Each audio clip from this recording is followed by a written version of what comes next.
Nuevas de fidelidad son cada mañana.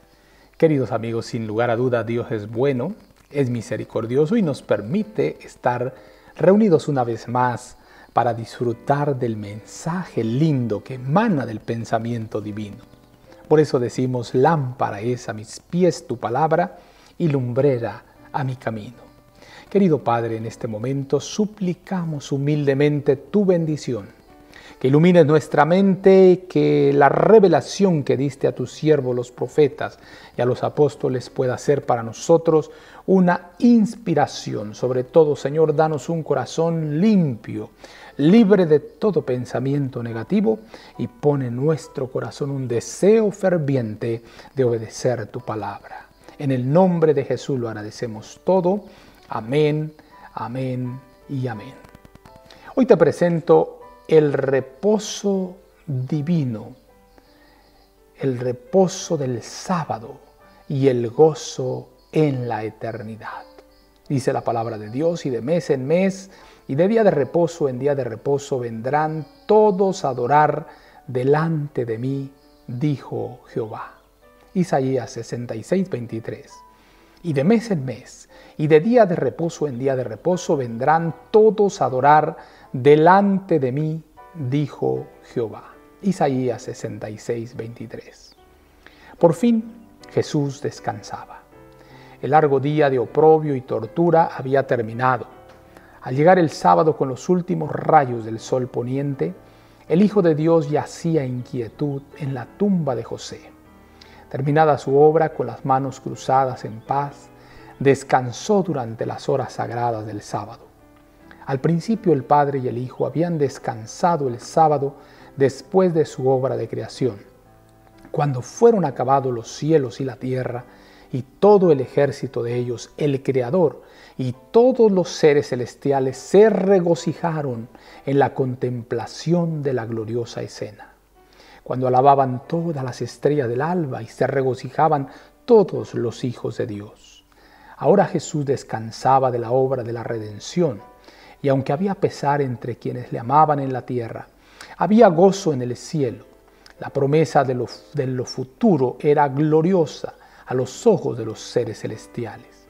Con esta escena está para siempre vinculado el día en que Cristo descansó, porque su obra es perfecta y todo lo que Dios hace será perpetuo. Cuando se produzca la restauración de todas las cosas de que habló Dios, por boca de sus santos profetas que han sido desde tiempo antiguo, el sábado de la creación, el día en que Cristo descansó en la tumba de José, será todavía un día de reposo y regocijo. El cielo y la tierra se unirán en alabanza, mientras de día de reposo en día de reposo, las naciones de los salvos adorarán con gozo a Dios y al Cordero. En los acontecimientos finales de la crucifixión se dieron nuevas pruebas del cumplimiento de la profecía y nuevos testimonios de la divinidad de Cristo.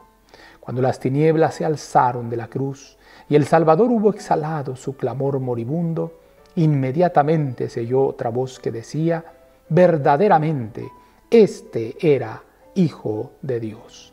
Deseado de todas las gentes, página 714. Y de mes en mes, y de día de reposo en día de reposo, vendrán todos a adorar delante de mí, dijo Jehová.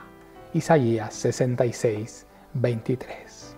Querido Padre, muchas gracias, porque tu día santo no solamente lo es ahora en esta tierra, como un oasis en medio de las aflicciones de la vida, un momento especial para tener comunión, Señor, contigo, pero aún más nos has revelado a través de la inspiración que tendremos el privilegio cada sábado de tener, Señor, la oportunidad por la eternidad de descansar, de reposar y de reencontrarnos de una manera muy especial por las edades eternas en el día santo que tú has señalado como tu día de descanso.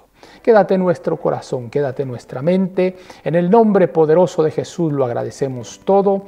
Amén, amén y amén. Jehová te bendiga y te guarde. Jehová haga resplandecer su rostro sobre ti y tenga de ti misericordia.